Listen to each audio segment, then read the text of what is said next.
question number one. Okay. Yeah. Question number one. What really caused the breakup? Let's just start there. Okay, well, before I get into the messy, I just want to give a little toast to Catherine and I, our 10-year relationship, because 10 years is a long time. 10 years is really long. It's a long time. Yeah. And her and I have accomplished so much together.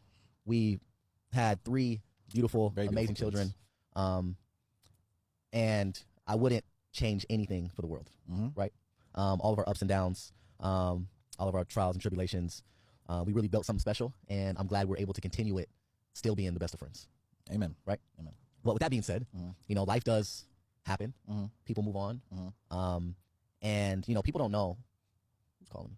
People don't know this, but for the past few years, her and I, we're struggling with our relationship.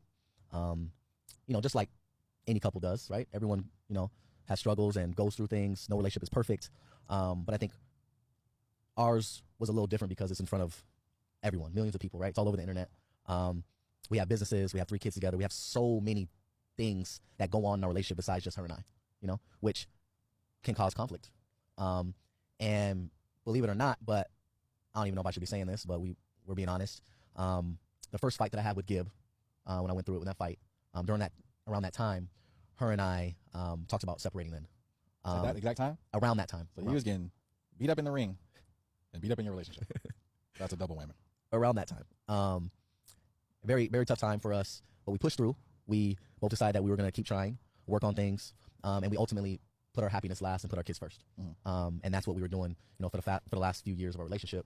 And it just got to the point where we felt that we were going to be much happier separated than together. And it took everything out of us. You know, her and I, it's crazy because we've been through a lot together, and it wasn't just a overnight thing. Obviously, been together for 10 years, experienced so much together. It took time to get to that point where we both decided to pull the plug. And you know, and one thing about her and I, we always put our kids first, and it was a never toxic relationship. Nothing in our home was toxic. When we argued, it was really short, and then we got over it. But I will say, you know, it was really feeling like we were more best friends than actual husband and wife. Okay. And so that's what it was leading towards. She was going one direction, I was going the other direction, and we just couldn't get on the same track. So it was basically just the ending was going to happen no matter what, basically. The ending was going to happen no matter what, and we felt the timing made sense, and we didn't want to drag our unhappiness out.